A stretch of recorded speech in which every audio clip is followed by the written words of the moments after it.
Hey, y'all. It's Johnny C. Cochran, candidate for U.S. Congress, Alabama's 4th Congressional District. Good evening, everybody. It's election eve, a last opportunity to maybe answer some questions from the public, maybe watch some of the trials and tribulations of the campaign through the power of video and photography. But I hope everyone's doing all right. We had a lovely day of sign waving in Tuscaloosa. So if you were so kind enough to wave back, honk your horn, appreciate the big rigs still responding to a little bit of that. We're in a three-way race. Tomorrow is election day. Alabama apparently does not have early voting. So tomorrow is the day. From 7 a.m. to 7 p.m., you got to get to the polls and want to tease what's to come. So I'm using StreamYard, and I believe I can see messages from YouTube users, from Twitch users. We're also streaming on Twitter, so I don't know if tweets will show up, but we're going to answer questions. Nothing is off limit. They can be as serious or lighthearted as you'd like them to be. But I can promise you this, if you stick around long enough, you will see some clips of myself at Spartan Pro Wrestling. That's right. I challenged the 25-year incumbent, Mr. Adderholt, to meet me in the squared circle, since he apparently is too what's the diplomatic way to say this? He doesn't want to defend his ideas in a debate. So I thought maybe he'd meet me for a test of strength. So in a little bit, we'll watch a few short clips together, and I think that'll be fun for folks. I think what people need to realize in Alabama is we have one party rule in Alabama. For a long, long time, all the levers of power, all of the important statewide offices have been held by all Republicans. Okay? All of them, from governor to, agricultural commissioner, and they have super majorities in both houses of legislature in the state capitol.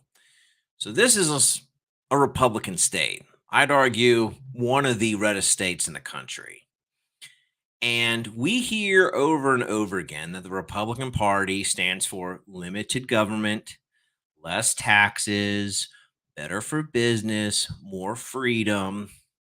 And if that is their case, I would logically conclude that Alabama would be one of the most free, most prosperous states in the country. And that's simply not the case. Why not?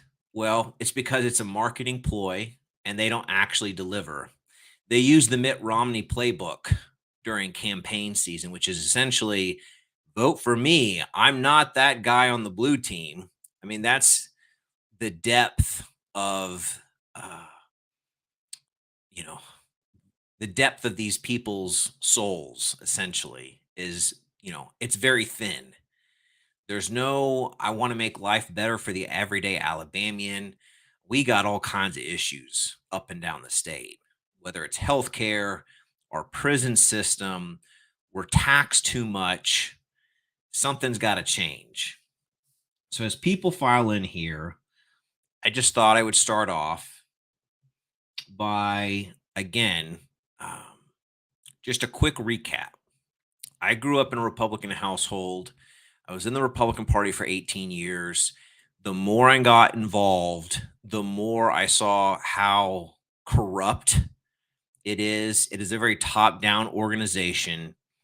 They don't care about limited government voters. They don't care about fiscal responsibility. Essentially, they just run as we're not the Democrats team. That's their pitch. Um, and so I got real, disappointed. And I went to the Libertarian Party of Alabama and met some really cool folks who come from all different backgrounds, all different walks of life, professions. They all have different ideas, but the basic idea is that we should all be free, we should all enjoy liberty, and that I know what's best for me. I'll consult with the missus, what's best for our family. Um, but the government doesn't know what's best for me. They don't know what's best for my neighbors. I don't know what's best for my neighbors. So it's a real, live and let live, assuming you're not causing harm or damage to others or their property. So we got some folks in the chat. Just going to take a quick glance before we continue on. See if I can pull this up here. Let's see. So I'm going to try to use my dual screen here. Let's move that over. Would everyone be interested in seeing some very poor Microsoft Paint skills? Let's do that. Share screen. I got it. Screen 2. All right, everybody. You may have seen these billboards popping up all around town. They say, stop voting Republican, stop voting Democrat. The Federal Reserve and the two old parties cause rising prices. Vote Libertarian, lower prices, max prosperity, max freedom, less taxes. If you have seen or heard, maybe not recently, but certainly within the last 9 months, Democrats have blamed Putin for the price hikes. This is factually inaccurate. This is wrong. The Republicans have blamed the Democrats. See, the problem with that is that's also wrong. You see, the reason why prices go up is the Federal Reserve increases the monetary base, stimulus spending. We have to do something like the financial crisis where we have to do something anti-capitalism in order to save capitalism type of deal. They expand the monetary supply. That new money, which is created out of thin air, goes to Wall Street and those that are politically connected. Okay? Doesn't go to people like you and me. That money gets into the system. So now there's more dollars chasing the same amount of goods and supplies, which will cause prices to rise. It's supply and demand. The demand's going up, the supply is going down. Therefore, folks have to raise their prices. Okay. So the issue we're having is not a red team, blue team thing. It's the people in Washington, D.C. have no idea what they're doing team. They're on the same team. That's what makes it so laughable is they pretend like there's, such a huge gap between them when really they just want to change the marginal tax rates by a couple percentage points. I think we can do better than that. I think you can keep more of your own tax money. So that brings us to the congressional race in Alabama's 4th congressional district. Okay. I grew up in Alabama, but I've only lived where I currently live in Tuscaloosa for 2 years because I like to follow politics kind of in the same way that some people like to enjoy those true crime shows, right? It's because like it's, so gruesome, you kind of like can't keep your eyes away from it, right? So politics is really the worst people in America trying their hardest to enrich themselves at the expense of everyone else.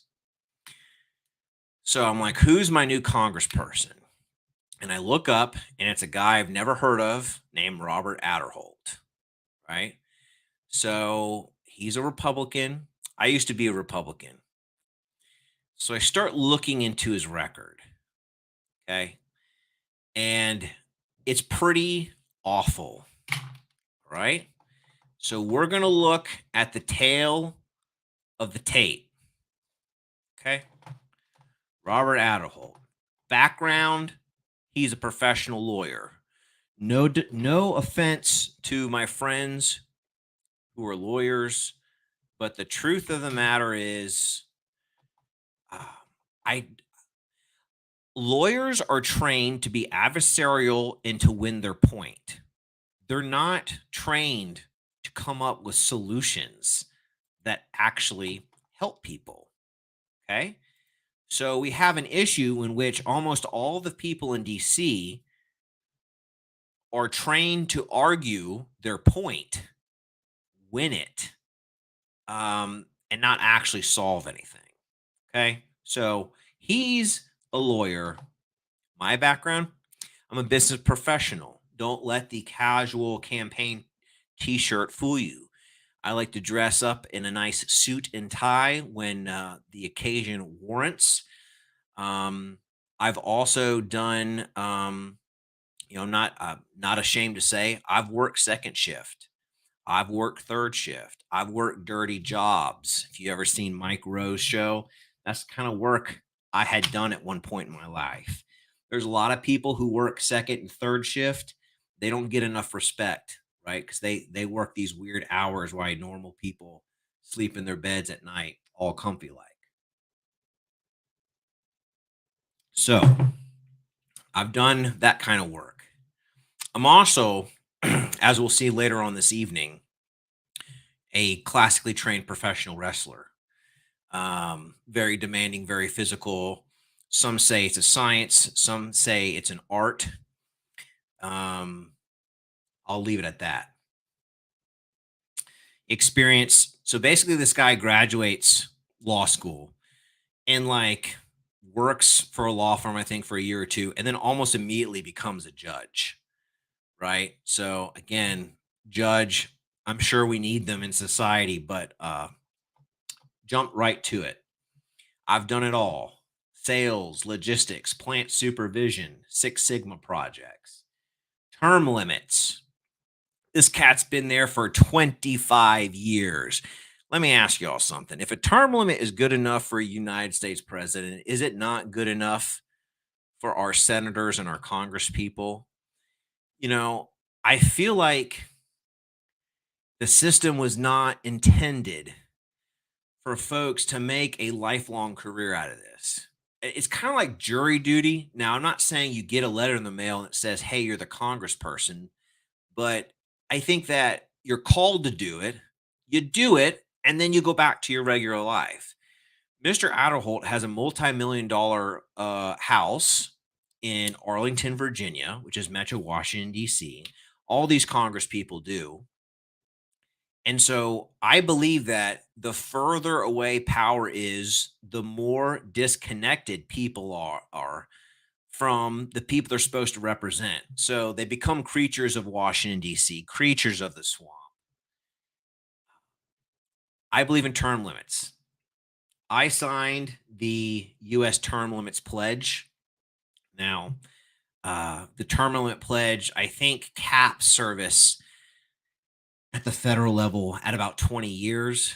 I don't want to serve 20 years. I, quite frankly, want to stay home with my family. I want to provide for them. I want to have cookouts with my neighbors. I don't really want to be doing this. But the problem is politics attracts the worst kind of people. And it's going to take average Americans, just regular old Alabamians, stepping up and saying, we got to get rid of these people. Okay. Because they're driving us off the cliff. And we're going to get to that. The number one reason I'm running is the national debt. When I was a freshman in high school in 1998, the national debt was $5 trillion. That's when Robert Adderholt won his first federal election. So he's been there for 25 years, and the national debt has increased 600%, sixfold. It has gone from 5 trillion to 31 trillion now. Every man, woman, and child in this country now owes $90,000 plus of that national debt. Okay. $90,000. Now, I have a family of 4, which means I'm on the hook for $360K. I can tell you right now, I don't have that kind of change just laying around that I can pitch in. Okay. Just don't. Now, if you factor in unfunded liabilities, which is Medicare, Social Security, Medicaid, the things that we've promised, you take that number, which is higher than 31 trillion. And then instead of saying every man, woman, and child, you just say every taxpayer. Every taxpayer in this country right now owes slightly under $2 million. $2 million. If you pay taxes, your share of the national debt plus unfunded liabilities is somewhere just shy of $2 million. That is insane. The average American in their lifetime will produce $2 million worth of money earned. Okay. So basically, with how reckless Robert Adderholt and the other people in Congress have been, they've essentially robbed you of being able to say that you left this place better for the next generation. Because basically, they've said, we're going to wipe out your entire economic value and you're not going to be able to build generational wealth. You're just going to be debtors forever. It's sickening. It's disgusting. And people who claim to be fiscal conservatives but have voted for every awful omnibus budget bill that has all the pork you could ever imagine in it. This is on your shoulders. And I have spent the last couple months since June, when I got asked to run, trying to let every person in the 4th congressional district know that when you post these posts talking about fiscal conservatism, either you have amnesia and you need to seek medical assistance, or you're a bald-faced liar, and we don't need those kind of people in Washington, D.C., because you are absolutely responsible for the increase in the national debt because you voted for most of it. And you can claim that you voted against some spending when there was a Democrat in power, but during the George W. Bush era and during the Donald Trump era, you were more than happy enough to run that credit card. Disgusting. Turns my stomach over. That babies who are born owe 90K. How do you explain that, Mr. Adderholt? And, big and small. And so someone in the comment here said, Obama's cash for clunkers. First of all, where in the Constitution does it give the authority of the United States government to run such a program? It doesn't. But because the people in DC don't even pay attention to the Constitution, surely someone who is a Republican, a fiscal conservative, would vote against it. No, he voted yes on billions of dollars. Okay. Now that's peanuts compared to Iraq and Afghanistan. Okay. voted yes to start those wars, yes to staying and spending more. I probably just misspoke there because we actually never declared war as the U.S. Constitution requires. The United States Congress has not declared war since World War II. We've had Korea, Vietnam, the the Gulf War, Bosnia, Iraq, Afghanistan, Libya, all these things. We've never declared war. And I'm going to tell you the secret that people in DC don't want you to know. They don't want you to know that their spines are actually made of jelly. They actually don't have backbones. They have no spine because they don't want to be put on the record that they're voting for or against military intervention. And to be honest, after 9/11, if you're playing Monday morning quarterback, what would Johnny C have done? I probably would have declared war on Al Qaeda, went over there, blew some stuff up, and called a day in a matter of a couple of months, if that, and then end it. But the fact that all these folks voted for these military interventions, spent all this money, learned out that our intelligence community essentially lied to us about weapons of mass destruction. How many lives lost? How much money spent? How many soldiers came back injured, maimed? How many came back with psychological injuries? And I'm going to take this moment to tell everyone probably the most impactful thing that I have had happen to me on this campaign. And it's not really my story to tell, so I'm going to skip on some of the specifics. But to keep a long story short, I spoke with the mother. The mother's son enlisted in the military, went over to Afghanistan. He did what was asked of him. He came back. Now, while he came back in one piece, the mother starts to break down and said, I could see that my boy had lost the sparkle in his eye. She tried to get him to open up and talk about what he did over there, and he simply couldn't. Okay. His mother pleaded, please, please, you need to talk to someone. You need to get some help. So what did he do?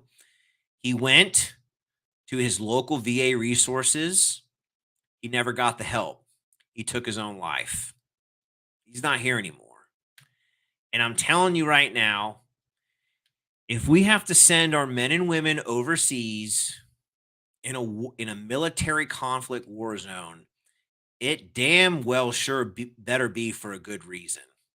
There better be clear objectives, victory conditions, and a path home.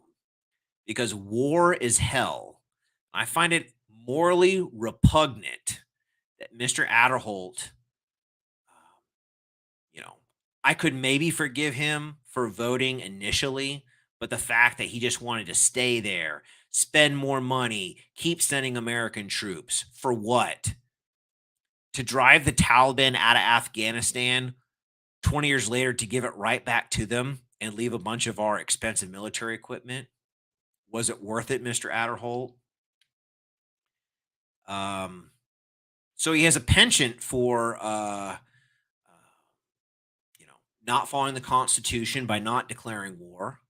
He also enjoys wasting our taxpayer dollars, um, killing people who have different skin pigments than ours on the other side of the world. So now we get to Ukraine. Okay. There seems to be a lot of people out there who are kind of programmed in a binary sense. So let me spell it out real clear for you. Putin should not have invaded Ukraine. He should not have. All right. He's a real piece of work. And again, I'm trying to be a little diplomatic in my language here. But at the same time, we, the United States, have been advancing NATO eastward more and more after we gave them assurances we wouldn't. Okay. So the foreign policy establishment, Washington, D.C., has to have some of the blame for what's going on here. Putin, you shouldn't be in Ukraine. And the United States, in my opinion, you're skirting the law again by not declaring war. We're in a proxy war. There are American troops on the ground over there. We're sending weapons, we're sending money. I do not consent to this war, period.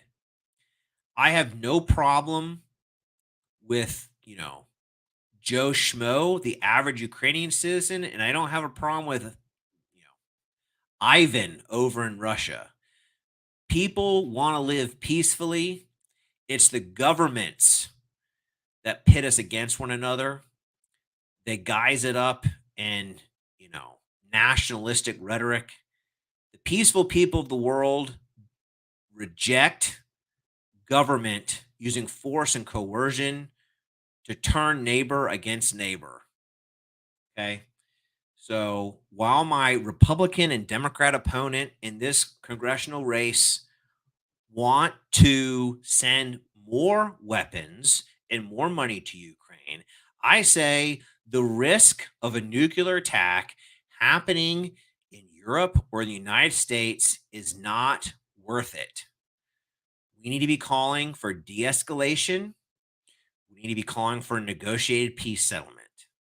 It is my sincere belief that the Biden administration, including Republicans in Congress, are openly advocating for Ukraine not to seek a peaceful solution.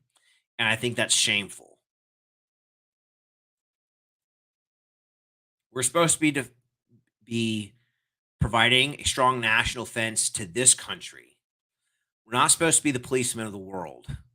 It hasn't worked for decades. Okay. Moving on. Civil liberties. This cat voted for the Patriot Act and has voted to reauthorize it. It sounds great, right? Patriot Act. Who could be against the Patriot Act? Well, the truth of the matter is, our alphabet and agencies in the federal government has used the Patriot Act against American citizens. Okay. There's a famous quote, I think it's by Franklin, about security and liberty. The truth of the matter is, most people, not just in America, but around the world, are peaceful. And I do not consent for my government to be spying and collecting information on us and using that against people. So, Adderholt, awful on civil liberties. CAFTA. This is very interesting that came up on the campaign trail, and I had no real intent to bring this up at all.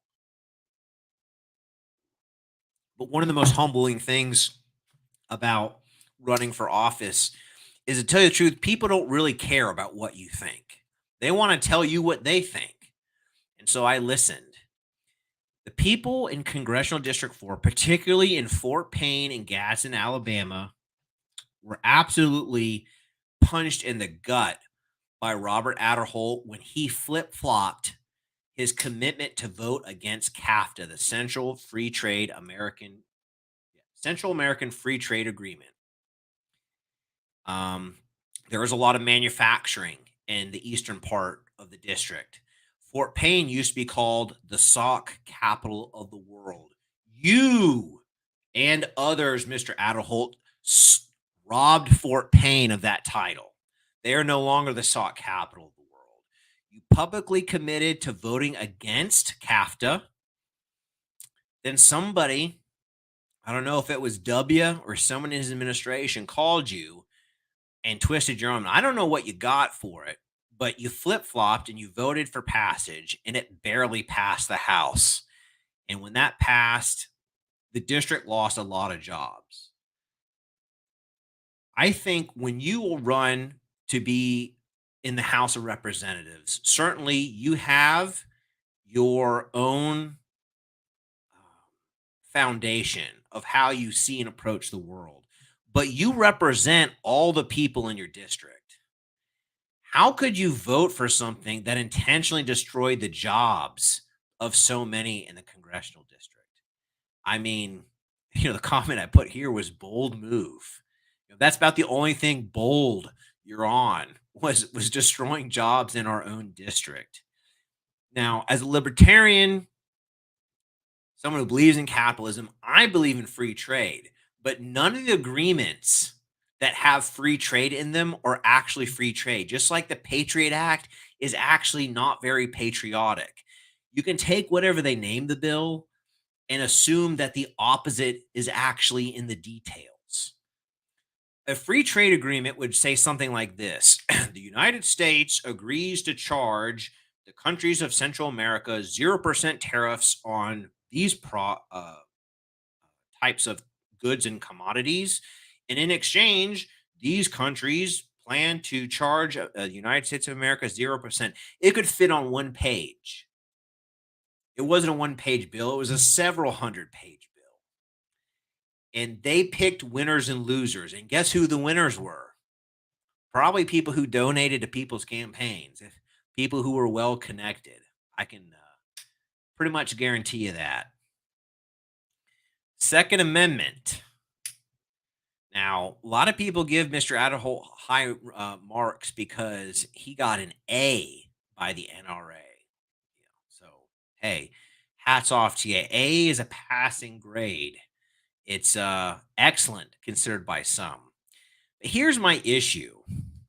And every Republican I've talked to pretty much agrees with this in my district is Republicans say everything that Republican voters want to hear, but they never actually deliver.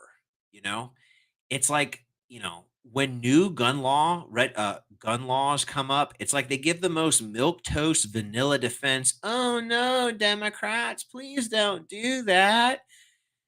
And then maybe most of them vote the way you might want, but it's like, where's just like the hey, 2A, it's right there, shall not be infringed. Why don't we have people in DC that are actually trying to take bad laws off the books? That's my question. It's my question to gun owners of America who I reached out to today, in which I am a member. They left me off their scorecard. I said, golly, I wish, qualified candidates would be represented on your scorecard. Took their survey. But hey, maybe I reached out to them too late. But they said, well, Mr. Adult's pretty good. Well, I'm tired of people being pretty good on stuff. Let's repeal infringements on our rights. So your contenders are a big government spending politician. And this is what I tell folks. You don't have to feel sad not voting for Adderholt. He's going to be fine. He's a multimillionaire. He's going to get a real cushy gig being a lobbyist somewhere. He just is. These people who don't win re-election, they don't end up destitute, right? They end up, on the board of Lockheed Martin. Okay, they do okay. So you have a big spending politician. Then you have little old me, Johnny C, supports the Constitution, small government, and fiscal responsibility. What else do I have up on my bag of tricks here?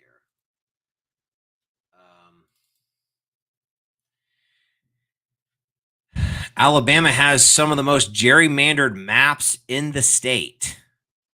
So everything that's in green here is my district. I live like at this very southern tip here.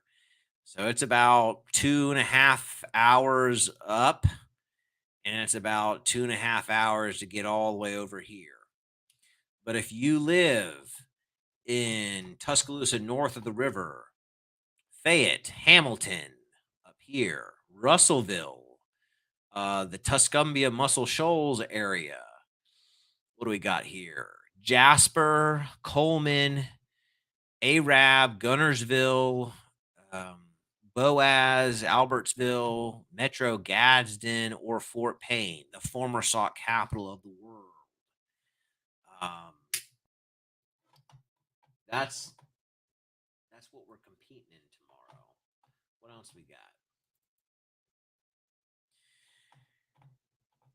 So it's a three-way race. This is Rick Neighbors. I've actually met him a couple of times. He's actually a really nice guy. And, hey, politics aside, I'd have a cup of coffee with him. I'd have a beer with him. I probably wouldn't agree on some of his policy solutions, but, you know, he was at least willing to talk to me. Adderholt hasn't even acknowledged I'm in the race.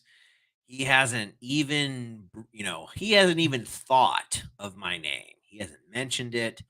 And I think it's probably really good political strategy for him because someone who is coming from him, from his right, would probably scare me too. So as you can see, Mr. Neighbors on the left, this means he is a big government Republican. This down here is the sweet spot. It's the libertarian free markets individual corner. Okay. So I'm going to get caught up on chat here. And let's see here. Where's my mouse?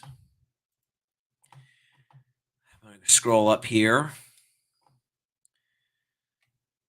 Yes, Mark, you are correct. Adderholt is scared. Mr. Nose Guy asked, what happened to the football team? That's a good question. They dropped to LSU this past weekend. Um, it's just one of those things where, you know, I, you know, when I went to school at University of Alabama, it was before Saban. They weren't that good, and we were losing to teams like Northern Illinois. We were losing to all sorts of teams, and I feel like the people today, they if they're fresh onto the bandwagon, they may have not had to live through those lean years. So, look, I think there's a lot of questionable play calling. I also have read some commentary, and I tend to agree that maybe some of this NIL money, I mean, now that these people are getting paid, it's like, does that affect how bad they want it? Because when I watched that game, it was clear to me that LSU wanted it more, which is unfortunate. Let's see. I love some of the comments.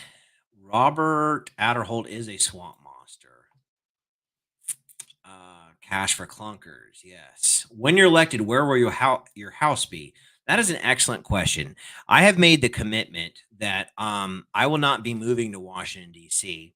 I would be keeping my residence in Tuscaloosa, Alabama. Now, certainly there will be occasions where I would have to go to Washington, D.C. for work. I do not plan to own property in Metro Washington, D.C. If there's a way for me to get away with it, I would just sleep in a cot or a sleeping bag in my congressional office. I don't know if that's allowed. That would be my goal. Otherwise, whichever one of you uh, come up there with me to work on my staff, maybe we just all go in an apartment together. But I'll say this: congressional reforms. Number one, you may have seen in the news, there's someone in Congress that shorted the US economy with their own money. Okay. We have to stop active individual stock trading for people and their immediate families that serve in Congress. Okay. Now, I believe you should have to take your assets, probably put them in some sort of really vanilla, like all USA or all world ETF, where you can, just store your money there. But the fact that these politicians actively trade stocks, and somehow their net worth, they go in, making 170K a year, and then in a couple of years they're worth 10, 15 million. It's like that doesn't add up. And it's because they go to these meetings and they learn about things and they actively stock trade. And it's disgusting and it's going to stop. Okay. So no more active stock trading. Some other reforms I will mention is I believe it's not currently the case. I believe you should maintain a residence in the area you are elected to represent. Okay. Right now, and you've seen it happen on occasion where, like, someone who doesn't really live in that state is running to be your senator or something like that. You need a residence, right? I would also propose a mandatory minimum number of days that the Congress people and senators must spend in the community they're elected to represent, and a minimum number of public town halls or forums with constituents that are publicly made aware of in advance. Okay. Because I'm going to tell you right now, Mr. Adderholt does not mix it up with regular people. He only goes to very scripted events where he's like meeting the people of the Chamber of Commerce. He wasn't working a table at the Franklin County Watermelon Festival with just anyone in the world who could come up to you and start talking to you. And they may be friendly and they may not be friendly. But I was out there mixing it up with the people. Okay. And these people are just so disconnected from reality because they live in that Washington, D.C. bubble, right? They think they're gonna live forever and they're in like their own adult version of MTV Road Rules or whatever the house show was. I'm forgetting the name of it in the moment. Okay. We have to make some of these changes. And the last thing I'm going to say is I actually think we should make these people vote for raises for themselves all the time. Disgusting. What we need to do is we need to make being a US senator or a US congressperson part-time, and we need to reduce the money we pay these folks. Okay? There's many states like Alabama that have a part-time legislature. We can absolutely have a part-time federal legislature. It's not required that they're up there all the time. And what do they do when they're up there? I'll tell you what they do. They get stuck in front of a phone and they spend almost all their time calling and schmoozing big money people for campaign contributions. They don't write the bills. They don't read the bills. They get a 600-page bill on their desk at 10 a.m. and say, we're going to vote on this at 3 o'clock this afternoon. So, I mean, they're not even really doing the job they're there to do. So, we're going to solve this issue by actually making Congress part time. That's my solution. Okay, I went on a rant there. Yes, Marty is correct. NAFTA did destroy the textile industries, as did CAFTA. Apparently, Ohio has some gerrymandering. If you win, which party would you caucus with? That's an interesting question. I would like to think that if I were to win, I would hope that there would be other libertarians that would win also. That's a very tall feat. My background is I grew up in a Republican household. I was in the Republican Party for 18 years. I believe there are a few statespeople in DC on both sides of the aisle that I might agree or disagree with their policy, but uh, you know, I would find respectable enough to want to try to coordinate things with. So on the House side, that would probably be Thomas Massey. So I would probably try to link up with him and determine how we could work together on Bromatron. Yes, real world. That was what I was looking for. Are there specific committees you would seek to be on? That's also an excellent question.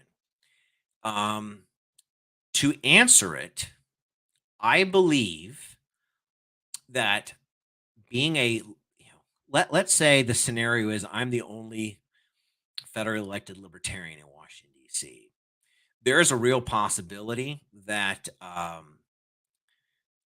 they may not put me on a committee. I don't know how that works. I know that there's some people like a Marjorie Taylor Greene. I don't know if she's on a committee, but I know there's people who, if they step out of line, they don't do it. Mitch McConnell or Nancy Pelosi says, um, they get punished by not being on a committee. So, for me, if I got to be on a committee, I would be grateful for just about any of them because I feel like I would try to bring whatever I could. But for me, I think the number one thing personally is the Federal Reserve. Okay. I'm very influenced by Dr. Ron Paul. So he served on the committees that had to do with monetary policy. And, I firmly believe that almost all of the ills of society are because of the Federal Reserve. Almost all of them. And it's inflation, which is on everyone's mind, right? They have a stated goal of 2%. Now that doesn't sound like a lot, but if you work for 40 years and they inflate your money 2%, you compound that over time, it's a good chunk of change. We all know that whatever number they give you is way lower than what it actually is. Okay, so they underreport, and now when they're saying it's like 8%, I'm telling you right now, you cannot tell me you go to the grocery store and you go, you know what, my grocery bill is 8% higher than what it was a year ago. You know, it's way higher than that. So if I got to pick, it would be any type of committee that would try to hold the Federal Reserve accountable. I do not believe in a central banking system. So I'm in favor of getting rid of the central bank, but would also advocate for things like at least an audit. And I think if we audited the Fed, I think when the results came out and there were those that were able to communicate it in a way that regular people could understand. Regular just meaning you know you're not immersed in this stuff, and so you're not necessarily familiar with all the terms, but I definitely think that there would be a giant uproar in this country if we knew how um, the economy is essentially built on a house of cards. Um, so that would probably be what I would ask for, and the secondary one to that would be foreign affairs, because I strongly believe that the founding father and which one it is escaping me that said, you know. Um, don't seek monsters to go fight overseas. Don't get into entangling alliances.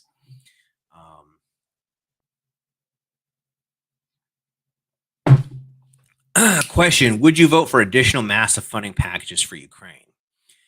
The answer to that is no. Um, I believe that if we were not sending aid, arms, and had boots on the ground in Ukraine, that Ukraine would have already reached a peaceful settlement with the Russians. We are actively preventing that. And I'm a real by the books person. So I believe if we are going to be over there, um, it's a war. And the Constitution requires a declaration of it. So it's like, you know, I don't like this tiptoeing around the subject. I mean, we're either in it or we're not. And this is just a giant drain. There are Americans struggling here, and we're giving it to a country whose president has time to do Vanity Fair magazine shoots when they're supposedly in a war. Let me read this. Okay. I gave that story earlier about the mother who told me her son took his own life after coming back from Afghanistan. This is a message for somebody in Walker County I got several weeks ago. The important issues in Walker County are the same as in most of the country. Inflation is absolutely destroying us. Many of my friends are considering bankruptcy and or selling off their homes and downsizing to survive. We cannot be taxed anymore. We want our land to be ours, not to be told what we can and can't do on the land we're already being overtaxed on in the first place. We need relief. We need Washington to get its you know what together. And we're watching the life we've scratched out of the dirt being ripped from us slowly. It's not okay. Now, listen, libertarians, I believe, are friendly neighbors. I want to help people in the United States. I want to help people in Mexico. I want to help people in the Philippines. I want to help people in Ukraine. I think war is a racket and it's a big club and you're not in it. I'm not in it either. And so there's people who are getting rich off this and it's not the American taxpayer. I can tell you that. Is that Michelob Ultra you're drinking in solidarity with Elizabeth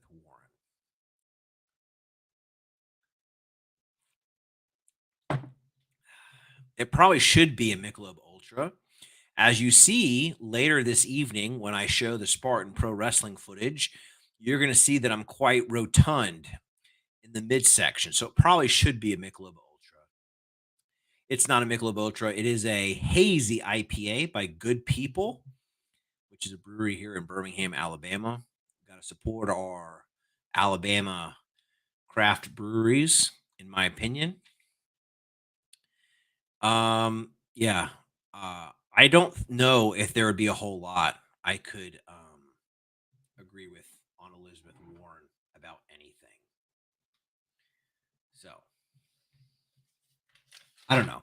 I'm open to having a conversation with anybody, but the truth of the matter is, I've seen enough to probably say I don't know if there would be a good back and forth on that. So I'm caught up on chat. I want to talk a little bit more about Mr. Adderholt. If you go to his Twitter or his Facebook, which I'm sure he doesn't run, right? It's probably just a low level staffer. And he posts all these, things about, being fiscally responsible. He's just simply not. And the truth of the matter is, I would not be running if he was 50 to 75% of what I would hope someone would be. He's so bad. He's voted for every bloated omnibus budget. He's voted to raise the debt ceiling multiple times, which is just kicking the can down the road, right? He's basically saying, well, hopefully I've enriched myself enough that my kids won't have to bear too much pain when the game of musical chairs is called and the music stops.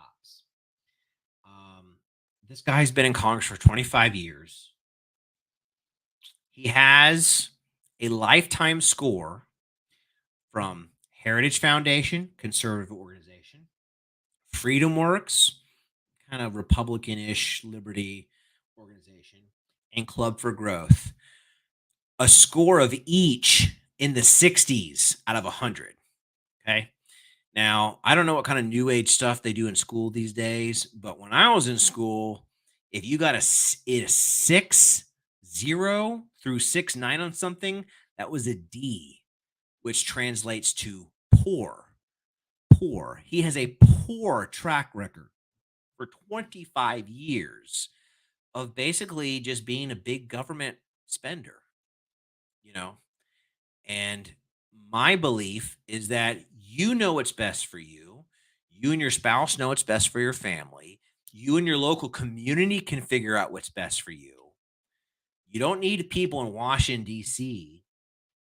pulling all the strings and telling you what you can and can't spend your money on or how you should be taxed. Alabama has, well, I think they have top 5 average in local sales tax in the country. So we have a very high sales tax. We rank very poorly on the income tax. States like Tennessee and Florida have zero income tax. Mississippi is phasing their out. A Republican legislature and governor in Alabama passed the gasoline tax at a time now that gasoline is high. Now it's even higher because of the gasoline tax. We're one of 6 states that still have a grocery tax. People have to eat. And now, we're taxing people. Now, I did have one Republican push back and say, well, we have awfully low property taxes. Okay, we have low property taxes. Maybe I can concede that. I guess just my thought is people, I think people should keep more of the money they earn. And so we're getting taxed on the money we earn. We get taxed again when we spend it. The person we're spending it with gets taxed on it as income and vice versa. So if you think about it logically, it's almost like the money doesn't even really belong to us, does it? It's like the government owns the money and they're just going to take their cut little by little, and it all just goes back to the government. There's a real interesting website, and I don't know if we'll have time to do a deep dive into it tonight, but it's WTF happened in 1971. Basically saying when Nixon took us off the gold standard, pretty much all these things that were trending in a positive direction for the average American started going off track and either flatlined or decreased. So, we're getting to the point where it's becoming more and more difficult for people to keep their head above water. It's becoming more and more difficult for people to think that they're going to be able to retire, to be able to leave their children something. And this can be righted. We don't have to keep going down this path.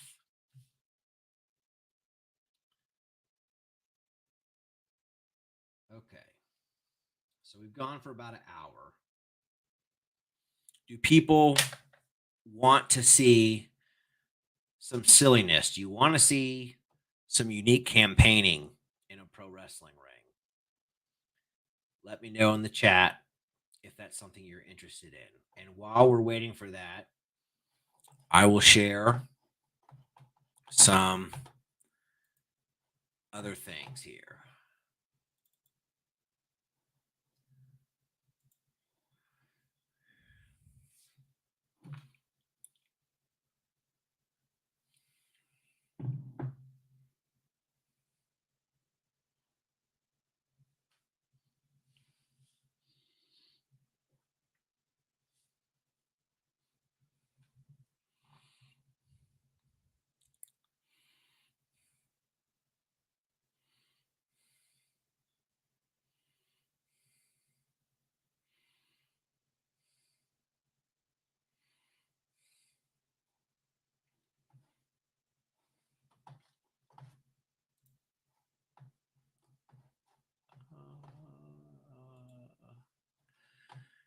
So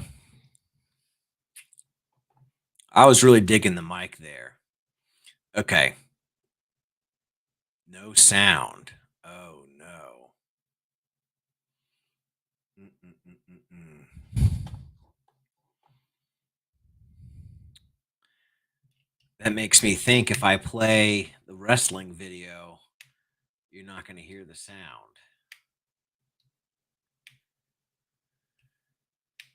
I might have to, no, Brahm, I'm using StreamYard. I'm not using OBS. It came through in my speakers on my head.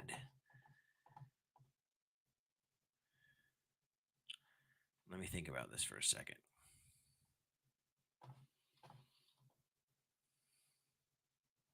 know if it would be as fun just to watch it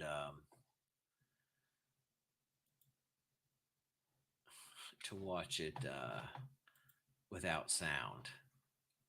So I might have to when I end the stream just upload them to Gadsden. I can give you the play by play, which is it was about 250 people. I came out. Um, the whole match isn't online yet, so I'll post that when it's online. But essentially, I cut a little promo in the ring. I challenged Robert Adderholt. I knew he wasn't going to show me. He hasn't even uh, paid me a compliment, even a negative one, so far in the race. So I knew he wasn't going to show up. But a wrestler named Teflon came out and ran me down a little bit, challenged me to a match. I accepted. As I'm taking my campaign shirt off, uh, he hit me from behind, right? So he put a licking on me before the bell even rang, right? So it's not illegal because the match isn't started yet. So he beat me up for a little bit. Eventually, I was able to throw him out of the ring. Wrestled on the outside for a little bit, rolled him back in, pinned him. It didn't work. He hit me with his finisher, um, but he didn't pin me. He got the mic and he was running me down some more. I think he did the Ric Flair chop right here on my chest, once in each corner. Quite painful. He went to hit his finisher a second time, but I was wiser. Wiggled out and schoolboy. Brom says you need to make sure your headset audio is an audio source. Audio. See, when I click audio,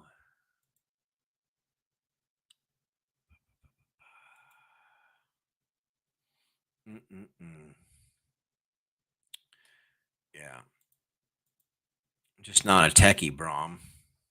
I don't see that as an option. I just see my Yeti microphone, and the speaker is my default speaker. So I'll post it. I know everyone's been clamoring for it. I'll post it. All the stuff's on my YouTube page. I'll post the 3 wrestling clips that I have when we finish here. Don't necessarily want to end it early, but can. So, in summary, you have a 3-way race in which, by the way, I guess kind of the MO, people say, well, libertarians are spoilers. They spoil races. I would argue if your candidates were better, libertarians probably wouldn't run. Libertarians don't run because they want to spend time away from their family campaigning. Libertarians want to be left alone. We, we just want to be able to do our own thing, enjoy our friends and our family. Libertarians run because we feel like the choices that are being presented are only going to make things worse. And Adderholt has proved over 25 years that he can post whatever well polished graphics he wants to post. He votes for all this awful spending. He's done it for 25 years. Now, maybe this year he's done better, but he has a lifetime score of under 70 from 3 conservative and or libertarian organizations. There's a reason for that. It's because he either doesn't understand, economics or fiscal conservatism, or maybe that's just not him. So the point of me being in this race at all was to give the voters that option. Now, if you look at the election data for Congressional District 4, he either runs unopposed, which is it's a coronation instead of an election. And I don't agree with that. But when he does run against somebody, that person, I think at max wins 20 to 22%. So in 2020, a banner year for Democrats, Mr. Neighbors, the same gentleman, ran against Adderholt and lost 82 to 18. Okay. Now, most of the time, if you see an election that's like 60 to 40, you go, oh gosh, that was a blowout. 82 to 18 is, it's a big spread. We'll just say that. So if you analyze the voting data, I don't know if that 20% is all Democrats or it's just a combination of Democrat and anti-Adderholt vote. Let's see here. I'm pulling up something on my phone. If I can remember how to get to it. The point is, if you look at the data, the Democrat has never gotten more than 20% of the vote. So my argument, if you are a Democrat, is if you have to vote your conscience, I can't blame you. You vote for Mr. Neighbors, he's a fine person. Okay. But if your goal is to remove the 25-year incumbent Republican, I would argue that I actually have the better opportunity because I'm hitting him from the right. I'm hitting him from fiscal responsibility now. You know, we, as a Democrat, you might disagree with how much money I think should be spent on certain things or programs. And all I can tell you is I will always talk with you and try to understand your perspective. But if you are interested in removing a 25-year GOP incumbent and sending shock waves to the establishment of both parties in DC, a vote for John C. Cochran, I think, is better because I'm talking to that 80% Republican bloc. And in U.S. House District 4, and again, I think maybe I just took it in photos here. In the district, this district is by some politicos considered the reddest district in the country. Okay. It's marked super safe Republican. So if I look at congressional district, the congressional district is made up of 63.3% Republicans, 16.8% Democrats, 19.9% independents. Okay. So, you know, if you're a Democrat and you vote Democrat, more power to you. Just so you know, the way the district is drawn and the way the data from the last 25 years bears out, with only 16.8% Democrat voters in the district, and you've never got more than 22% of the vote, Mr. Neighbors cannot win. It would be highly unlikely that I would win, but I think I have a better shot because this is an opportunity for Republican voters to have their cake and eat it too. And I'm explaining it to you like this. Most Republican voters I talk to can't name more than a couple of Republicans in DC they like. They pretty much refer to all Republican elected officials as rhinos. And it's like, well, if they're all rhinos, like, why do you keep voting for them? That's a separate discussion. You have these individuals that are unhappy with your Mitch McConnells and your Kevin McCarthy types that run Washington, D.C. Adderholt has been there for 25 years. So, my first question to Republicans is, do you believe in term limits? Almost all of them say yes. Okay.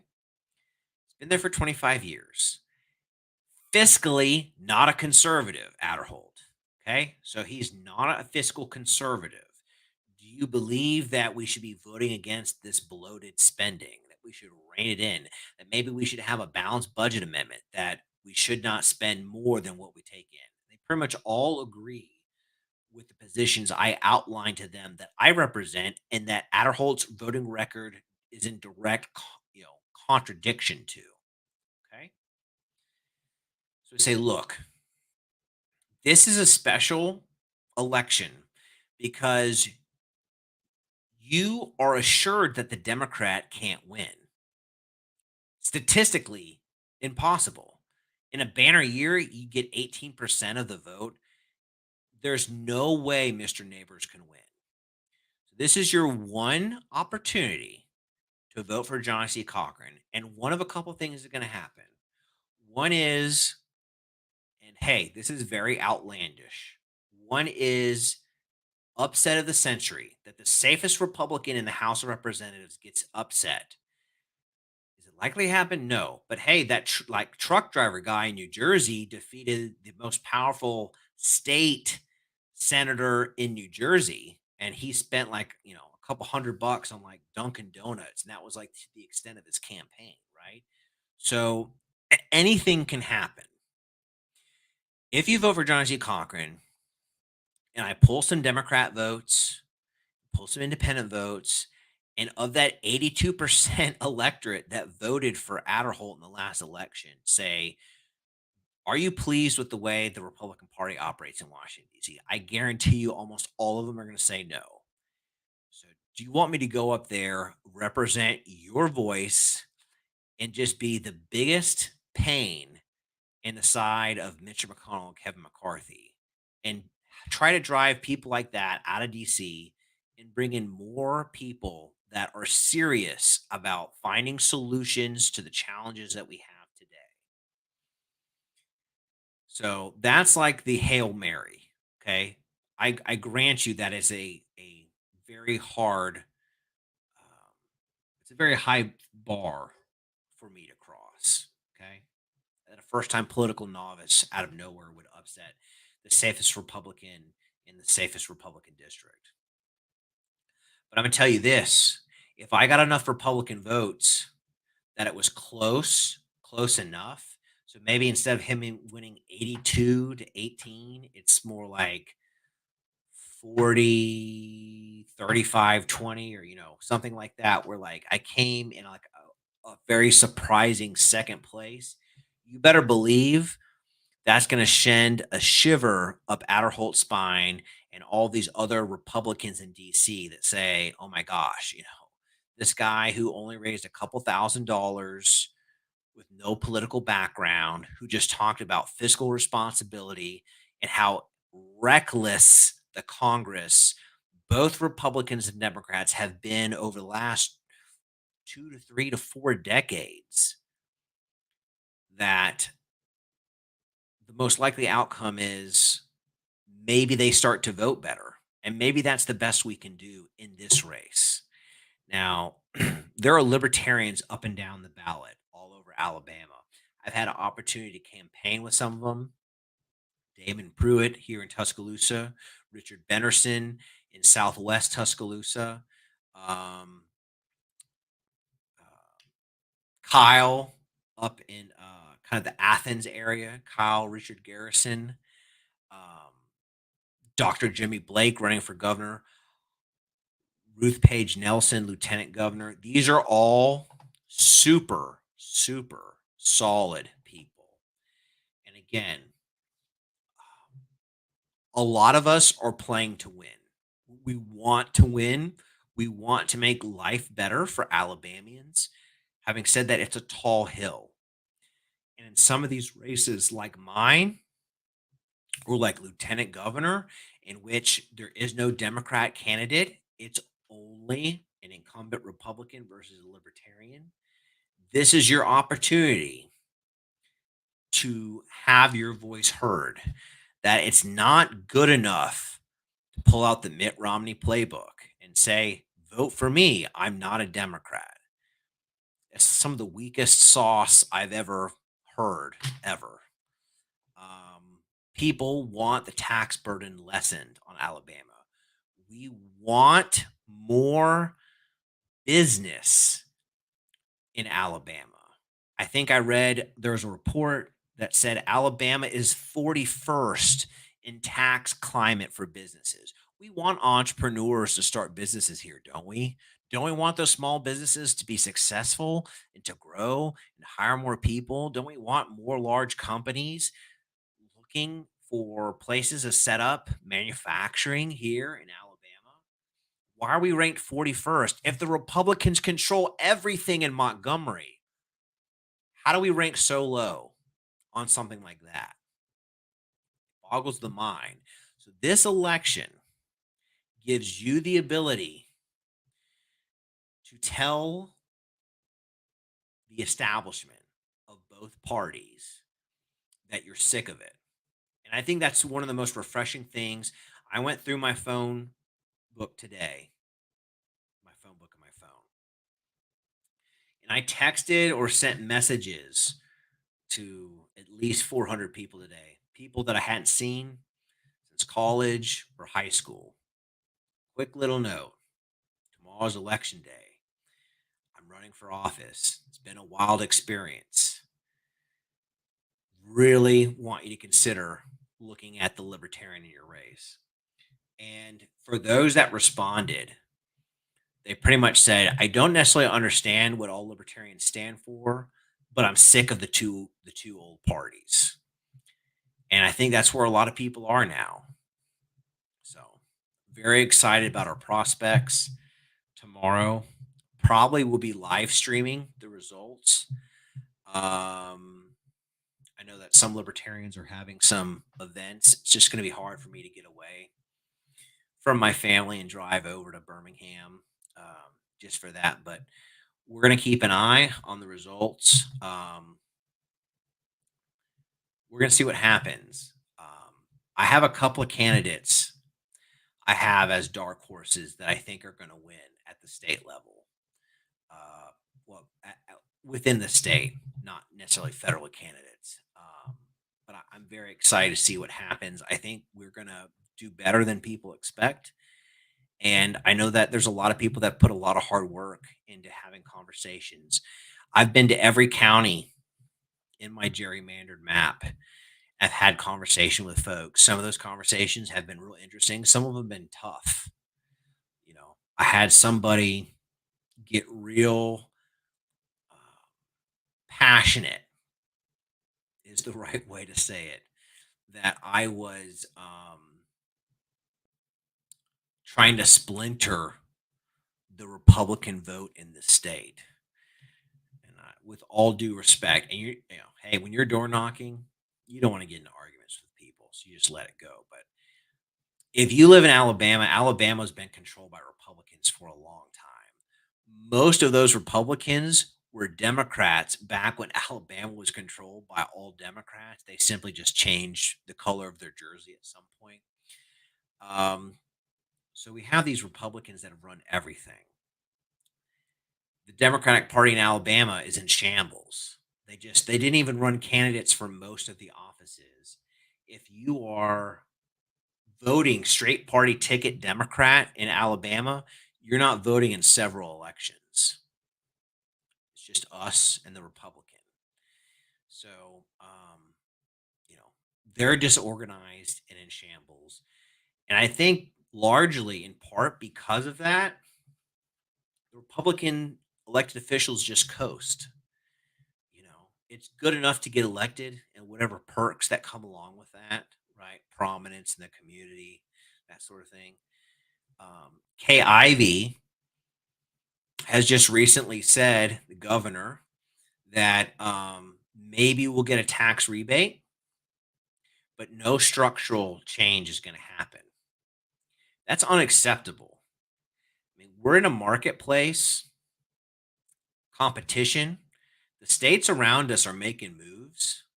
And the truth is, when people start businesses, they're going to pick those states over Alabama. It's just the truth. And we have opportunities in Alabama now to make Alabama, a destination. I think it's already a destination. Birmingham's kind of becoming like this like culinary foodie city.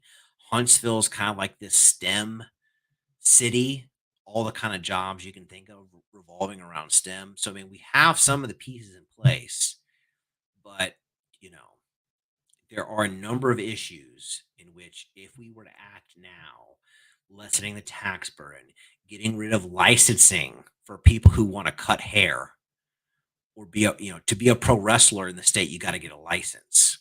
You got to be kidding me. Okay.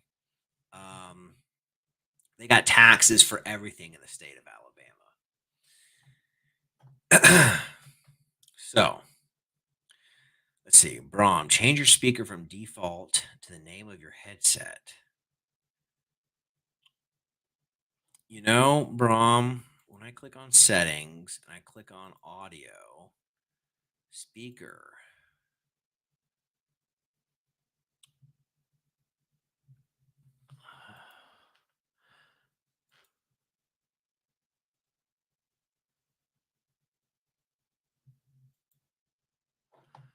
well, I guess we could try something else. Let's see if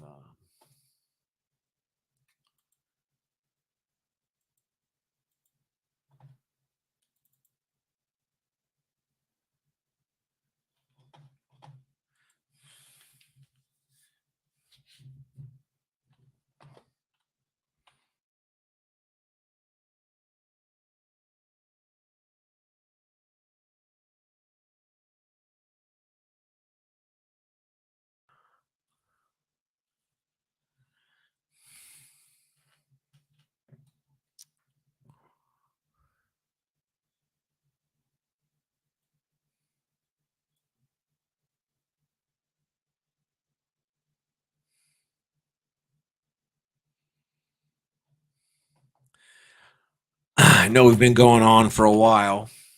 Um, are there still people out there? Did anyone hear that audio on that film?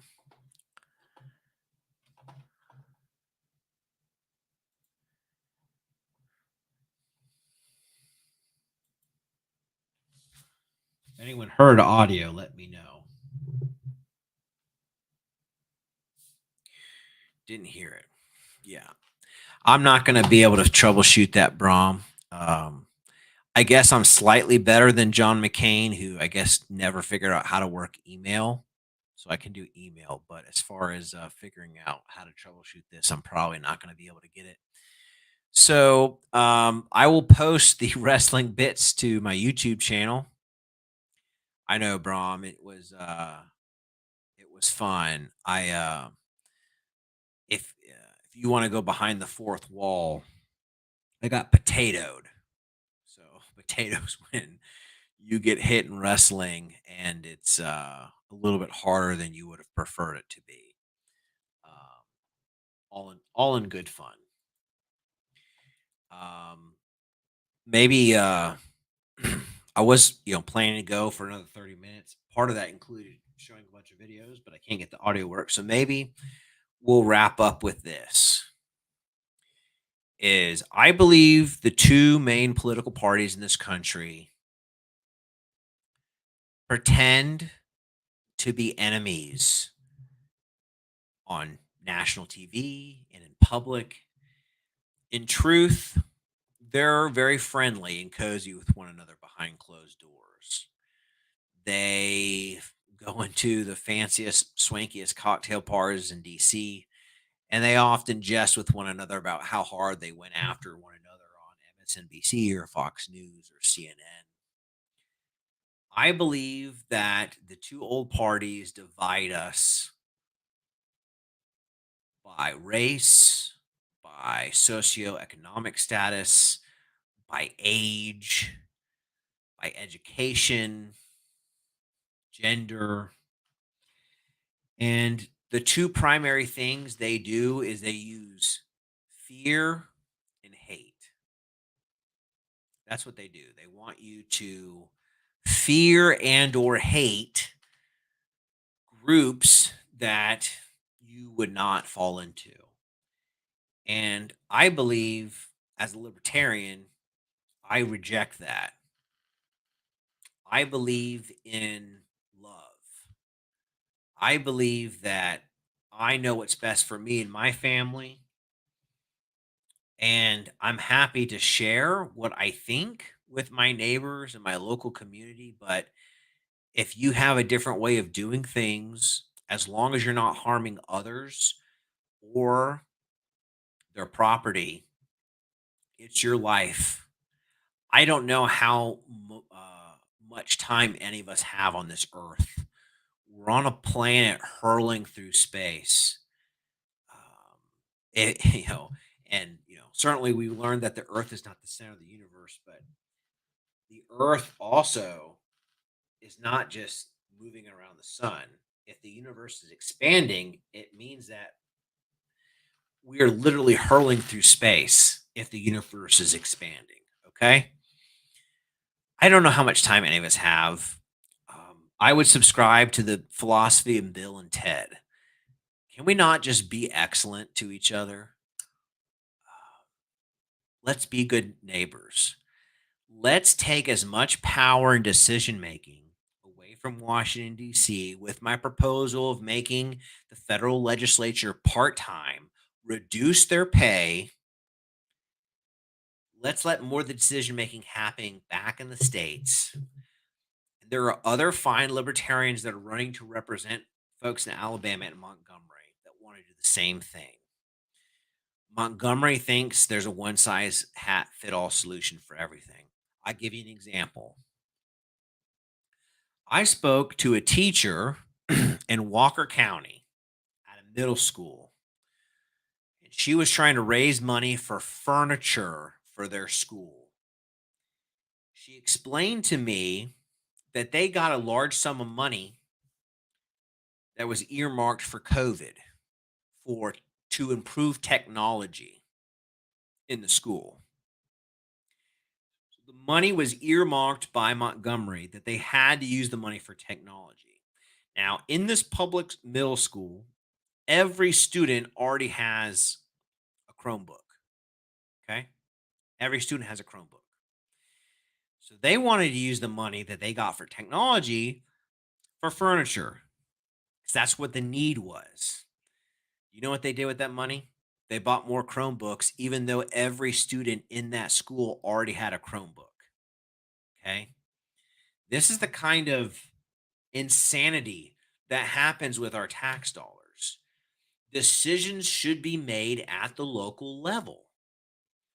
There is no reason why that school in Walker County should have been forced to buy more Chromebooks when every child in the school has a Chromebook. It makes no sense.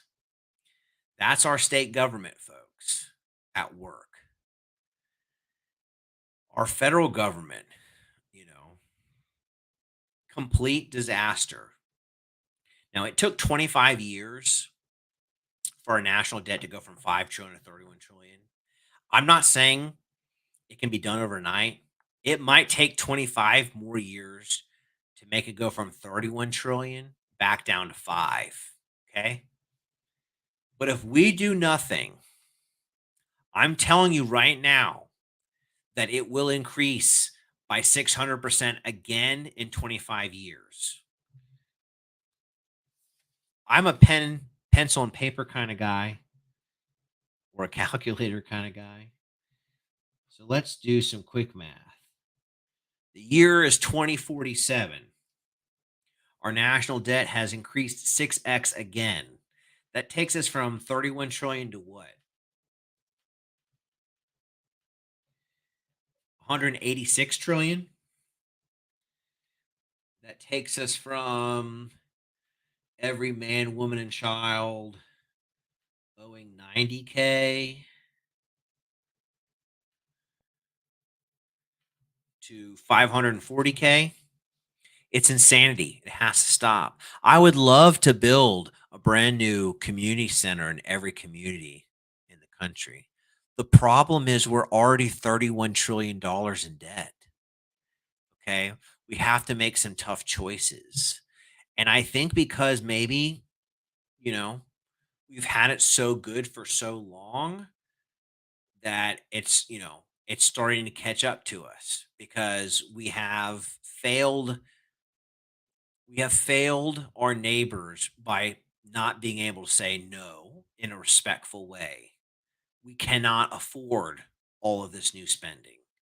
We cannot afford to do all this nation building. You know, what was the point in overthrowing the government in Libya? Did you know that they have open air slave markets now? When I think of slavery, my mind goes to the period of time in American history when that took place. It is insanity that in the year 2022, there is slavery going on in different parts of the world. And what's happening in Libya is a direct result of the United States and other countries like France, who didn't like that their dictator was going to start selling their gold in something other than US dollars. So they got him. I'm not saying the guy was a good guy. Don't misunderstand me. I'm saying I think it's an indictment of our politicians and our top diplomats that they can't come up with win-win solutions.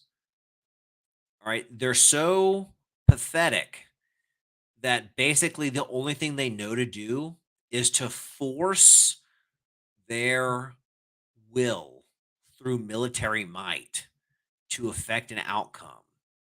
And those outcomes are never as good as the original intention is. They have open air slave markets in Libya right now. Thank you, President Obama. Thank you, Hillary Clinton. Thank you. Who was the president of France at the time? Sarkozy. It was before Macron. I can't remember his name. Um, you know, we need to use our money wisely. And I would argue, what have we really gotten for $31 trillion? I think I looked up the other day that the International Space Station costs like $150 billion, right? So for $31 trillion, shouldn't we have some cooler stuff? You know what I mean? Like the roads suck. The schools don't produce the results we want for our kids. Um, yeah, could we at least get a base on the moon? Could we,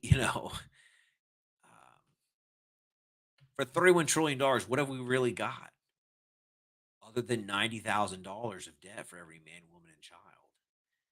It's insanity. So, um,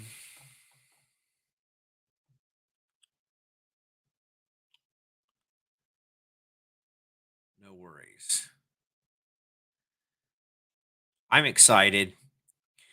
Um, we have some really great candidates all up and down the ballot.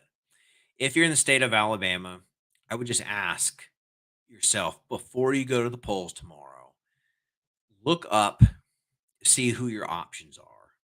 I think you'll be surprised. You're going to find libertarians in a lot of races, like Public Service Commission, like Agricultural Commissioner, like State Auditor, um, in positions where Democrats chose not to run anybody.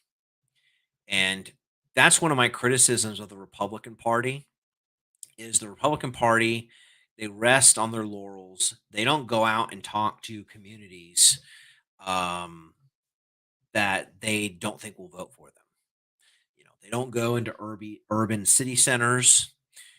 I went to the Labor Day parade held by the labor unions in Muscle Shoals, Tuscumbia this year. I was the only non-Democrat that showed up. Their candidates were talking about raising the minimum wage. Okay. I was the only person brave enough to go up and not parrot that message. I went up there and said, hearing a lot of people talk about the minimum wage, that the minimum wage needs to be raised. Is that the right question? Is the right question, Could it be, what are you being paid with? Are you being paid with a currency that's intentionally designed to lose value over time? So is it how much you're getting paid, or is it what you're getting paid with? And I pull out a dime from like 1936, I think it is, that our gubernatorial candidate, Dr. Jimmy Blake, gave me. That dime is worth $3. Well, how is a dime worth $3? Dime used to be made out of like 90% silver. So the money used to be valuable, and now the value has been vacuumed out of the money. You see these ads for houses, you know, from the 1950s. It's like $8,000 for like a two-bedroom house. You know, go to Zillow, see how much your house has appreciated in value. Is it that your house has appreciated in value, or that they've devalued the currency so much that it takes more of those dollars to buy that house? Makes you think, because there's a lot of land in the U.S.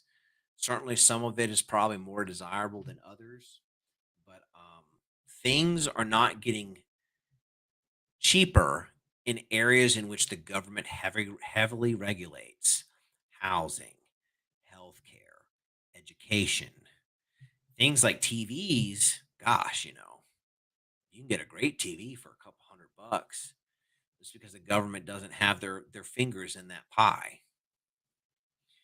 So Republicans, they don't want to talk to communities that traditionally have not voted for them, labor unions. They don't want to talk to African Americans to try to win their votes. I believe that the libertarian message transcends race, age, gender. It treats you as an individual, as you should be. I judge you based on your merits, on your actions, on your experience, not on these other group label characteristics. And I think the Libertarian Party is going to um, surprise a lot of people on election night. Um, and I think, you know, unfortunately, we have not been campaigning the full 2 years.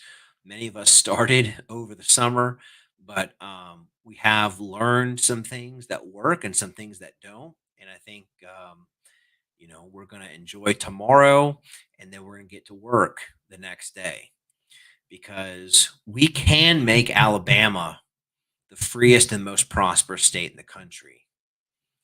I find it shameful that other states are leading the way in important topics, right? So South Dakota led the way in resisting the unconstitutional COVID lockdowns. Arizona is experimenting with school choice. Alabama is not leading; they're coasting. And I think there's a generation of people in Alabama that maybe they don't know what they want, but they know what's happening right now. It's not making our criminal justice system better. It's not improving the conditions at the prisons, which, if you follow the news in Alabama, is on par with a third world country. Schools aren't producing the results we need them to. We're not getting kids ready for the jobs of tomorrow. We're not attracting enough of the industries that are going to build the jobs for tomorrow. We're requiring people who want to braid hair for a living to pay to get a license to do that. It doesn't make sense. And I think we Alabamians can make this, not, it's already the most beautiful state in the union. We can make it the best place to start a business. We can make it the best place to raise a family, the best place for employment, the best place to pursue your passions. And the government is in the way. We got to get the government out of the way. So I think we covered all we're going to cover. Um, if you live in Alabama's 4th Congressional District, I'll ask you one last time. If you live in North Tuscaloosa County, if you live in Jasper, Arab, Coleman, Gunnersville, Hamilton, Fayette, Muscle Shoals, Tuscumbia, Albertville, Boaz, Metro Gadsden, Fort Payne. You have 3 options on the ballot tomorrow. You have a Democrat who history shows probably will not break 22% at the most. He won 18% in 2020 in a two-way matchup. The Democrat can't win. So you have 2 options. You have big government, conservative, Republican, big spender, Adderholt. And then you have small, limited government, follow the Constitution, fiscally responsible, Johnny C. Cochran.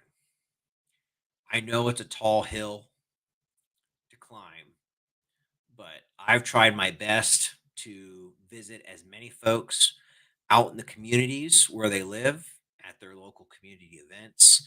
I've shook a lot of hands. I'm not really sure what to expect, but I know that you can have your cake and eat it too. The Democrat can't win, statistically speaking.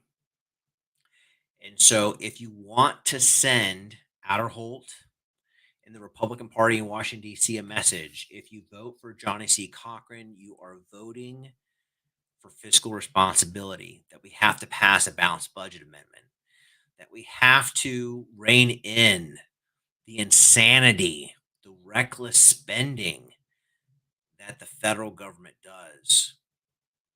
It's my true belief that America cannot be defeated by any foreign enemy, that we will most likely, without changing our path, go the way of Rome, where we've overextended ourselves. We've gorged and indulged ourselves. We've gotten soft. We've lost the ability to say no. We can't do that right now. We're already $31 trillion in debt. And, the greatest empires in civilization have always fell from within. This is your opportunity to vote for Johnny C. Cochran. Send them a message. If I were to be honored to win the election, I guarantee you that I will be transparent about all of the malfeasance and nonsense that I observe in Washington, D.C., and that I will fight for reforms that will improve the system, such as banning active stock trading, such as fighting to make the federal legislature part-time, reducing their salaries, making them spend more time in the communities and districts that they're supposed to represent the people, that they have to have a minimum number of town halls and forums with their constituents that are publicly known in advance, and that we will have representatives that are more connected with the communities that they are supposed to serve, instead of what we have today, which is the equivalent of the Mad Hatter's Tea Party in Washington, D.C., with these people running around and spending billions and now $31 trillion of our tax dollars. And it's just gone. You know, there is no colony on the moon. There is no beautiful, one of a kind domed city underwater. I mean, there's nothing to show for that 31 trillion. It's just gone. And we need to take the power away from DC and give it back to the states, and as much power as possible away from the states and give it back to individuals or families in their local communities. That's my closing argument for Johnny C. Cochran. I cannot stress enough the same rationale I just gave for my own campaign applies to so many other of the libertarians on the ballot. The way the state is drawn up from a district map point of view, most of the elections are not historically competitive. They're drawn in a way that they're either safe Republican or safe Democrat, and usually those folks run uncontested. I'm telling you right now that there are over 60 libertarians up and down the ticket running to make sure that we have elections instead of coronations. I would stress to you, reach out to these folks tonight, reach out to them tomorrow morning. I guarantee you they will answer your questions. And I believe that it is the greatest opportunity to send a message to the Alabama Republican Party that controls all the levers of power in the state, that simply coasting and having an R next to your name on the ballot is not good enough. We want our children to receive better education. We want more economic opportunity. We want the tax burden to be lessened. We want it to be easier to start a new business in the state. And we're sick of the Republicans coasting. We need to do things that make Alabama the freest and most prosperous state in the country. We can do it. We need your help. And it starts this election day, tomorrow, in the state of Alabama from 7 a.m. to 7 p.m. Get to the poll. And I may not be able to convince you to join the Libertarian Party tomorrow, but my ask is for you to give serious consideration. Has the way you've been voting delivered on what those two old parties have promised? And I'm telling you, as a former Republican, they pay lip service to people like me, the people that believe in less government, people that believe in less taxes, that we need to encourage things that are better for the economy, small businesses, that we need to be free and respect property rights. The Republican Party, they want my vote and they'll say everything I want to hear, but have they moved the ball in this state? When we rank so high on so many different fronts of taxes and we rank so low in terms of climate for entrepreneurs and businesses to operate in this state. We can do better, and it starts tomorrow by voting for libertarians up and down the ticket. I appreciate for those that stuck around for so long. Seems like there were several of you that stayed pretty much the whole time. Um, I'm looking forward to it. Let's shock the world tomorrow. Vote Johnny C. Cochran. Vote for Libertarian Party of Alabama. We look forward to seeing the results. We'll talk to you soon. Thanks.